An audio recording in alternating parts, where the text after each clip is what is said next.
what we're going to do now is we're going to start looking at some differences, okay?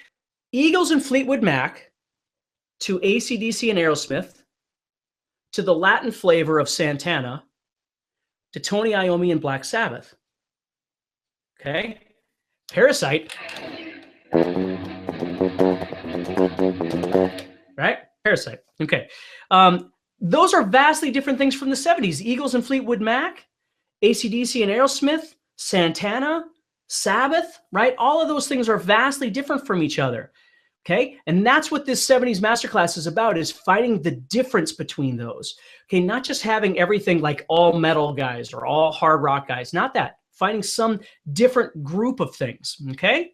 So our goal is to define the signature elements in each one of these players by looking at their licks, looking at their solo styles, looking at their guitar riffs, their rhythm styles, their chord progressions. Like Santana, man, is a great one to look at for stuff like that.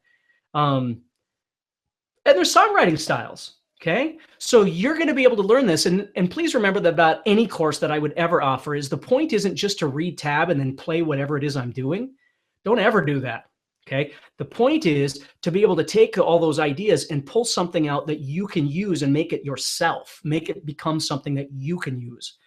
I always go back to this article in a guitar magazine a long time ago by Dimebag Darrell, where he talked about the most important thing for a guitar player is to be able to pull out a small gem.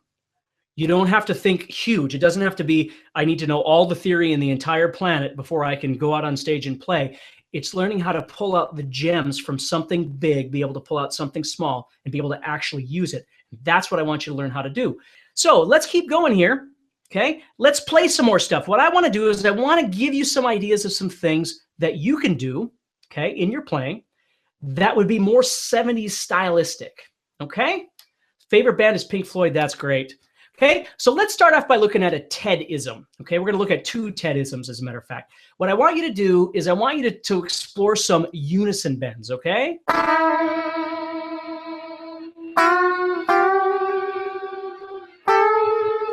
Okay, so what you're going to do is you're going to go to the 5th fret of the 2nd string, and you're going to go to the 7th fret of the 3rd string, and you're going to bend the 7th fret of the 3rd string until they become the same pitch.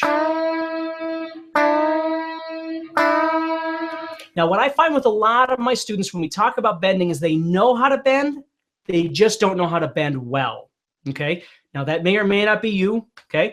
I'm just saying that happens a lot is people know how to bend, they get the concept of bending, but they're not real confident when they do their bends. And when you deal with someone like Ted Nugent, for instance, who does these unison bends, it's really important to understand it's the execution. It's not the fact that you're bending, it's how the bend sounds.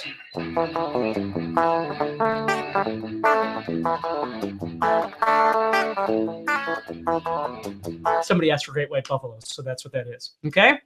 So let's go to that 5th and 7th fret. Let's do a bend. So you're going to bend it up till they become the same thing, and then you're going to start pumping that bend as a vibrato, the 3rd string bend. Okay? And then 7. And then 8. See that? Now, the cool thing about that is if you know, that's right, that's a stranglehold one. Yep. So if you know that and you know a scale, what you can do is you can just walk up. So let's say we're in A minor pentatonic. So what we're going to do is, that's awesome, Michael. So this is I don't remember which model of Ibanez gem this is. It's the burnt flake one. But anyway, so we're going to go from 5. Now let's just walk up pentatonically. We're going to go on the 2nd string. I want you to visualize this. You're going 5, 8, 10, 13, 15. So now you're going to put that bend on there and you're going to go up.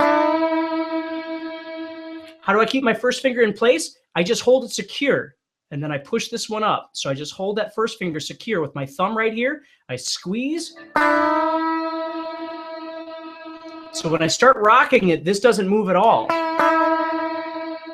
Now I'm just going to move up pentatonically. So I'm going to go from 5 to 8 to 10 to 13 to 15.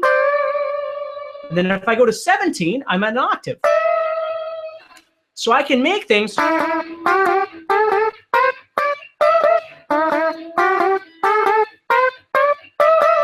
See, you can do all kinds of really cool things with that. So if you learn how to do a good unison bend, and again, I know people always say that to me. They're like, well, I know how to do bends. I learned bends.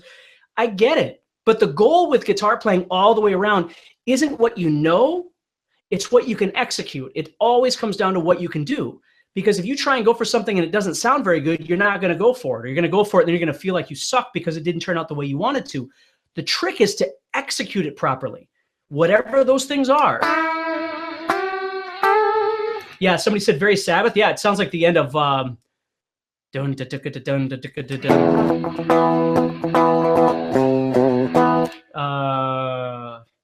Children of the Grave. I think that's what it is. Children of the Grave. It sounds like kind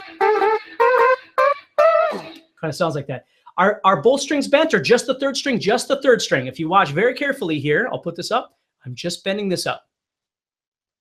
So the first finger stays intact and the other one goes up. And then, see? Can you guys hear? You should have distortion. Don't you have distortion? Okay.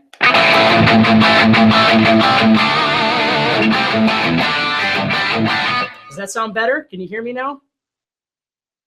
Yeah, okay, perfect. I had the wrong setting on there, so you were hearing something completely different. All right, perfect. So now you can hear distortion? All right, better. Awesome, thank you. Yeah, it was set to something else. I have like 5 setups in here. I got to try and switch all the time, so cool.